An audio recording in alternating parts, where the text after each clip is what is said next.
Vor langer Zeit, wo alle Weltkarten noch anders ausgesehen haben, hat es mal einen grossen, wilden Wald gegeben. Es war ein schöner Wald, aber auch ein gefährlicher.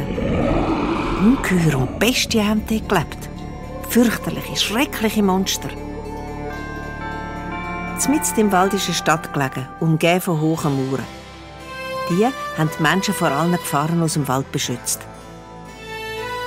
Aber es hat auch eine Mauer gegeben, die die Stadt in der Mitte geteilt hat. Mitten durchs Schloss ist sie gegangen. Im einen Teil des Schloss hat der Herzog Nickbert gewohnt, im anderen der Herzog Klausbert. Die beiden Herzöge waren Zwillinge, aber sie haben einander gehasst. Darum haben sie die Stadt und das Schloss in der Mitte geteilt. Im Ostteil hat der Herzog Nickbert regiert. Eigentlich müsste ich über die ganze Stadt regieren. Schließlich bin ich zuerst geboren. Im Westteil hat der Herzog Klausbert geherrscht. Ja, weil du dich vorgedrängelt hast im Buch von der Mutter. Ich bin der Größte. Es gibt noch etwas, das ihr über die beiden Herzogen wissen müsst. Sie sind an Weihnachten geboren. Weihnachten? Wo? Wenn ich das Wort noch schon höre, wird mir Kotz übel. Stille Nacht, heilige Nacht. Pah! Singet lieber Happy Birthday to me. Ja, also sie haben gar keine Freude gehabt, dass sie ihren Geburtstag nicht nur miteinander, sondern auch noch mit der Weihnacht haben müssen teilen. Wieso sollen all die anderen Geschenke bekommen an meinem Geburtstag? Das ist so gemein. Ich werde Weihnachten verbieten.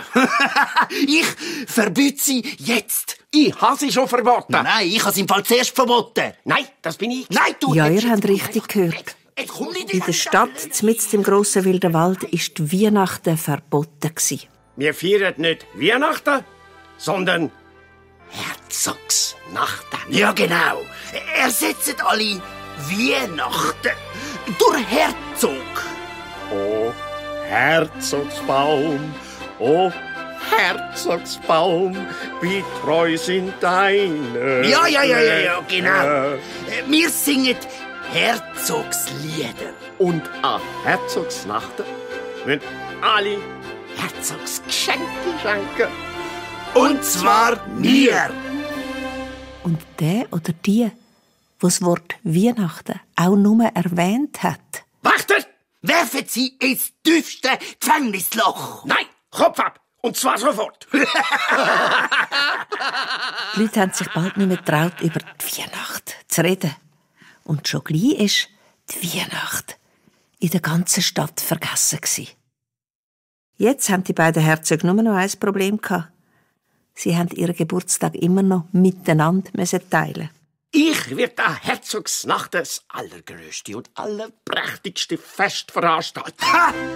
Mein Fest wird noch viel grösser und prächtiger. Ich mach dich fertig, du aufblasender Clown. So ist es ständig zu und her gegangen bei den beiden Herzögen. Jedes Jahr haben sie darum gestritten, wer das allergrößte, allerprächtigste, außergewöhnlichste, erstaunlichste Geburtstagsbankett beistellen kann. Ein Fest, wo jeweils 3 Tage und 3 Nächte dauert und am an Herzogsnachten seinen fulminanten Höhepunkt erreicht hat. Ja. Ausgezeichnet. Es ist der 1. Dezember und der Herzog Klausbert hat gerade damit angefangen, verschiedene Gerichte für sein Geburtstagsbankett zu probieren.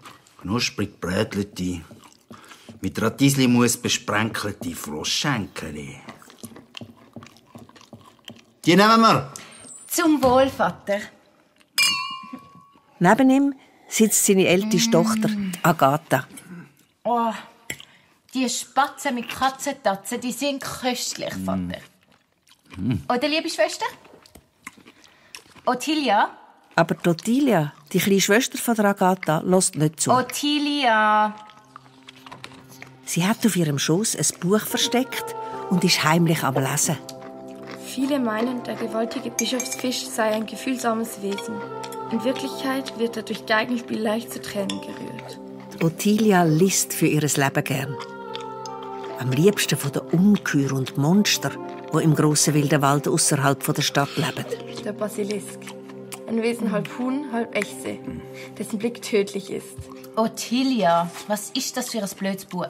Das ist das Bestiarium. Es was? Ein Besserwisserium.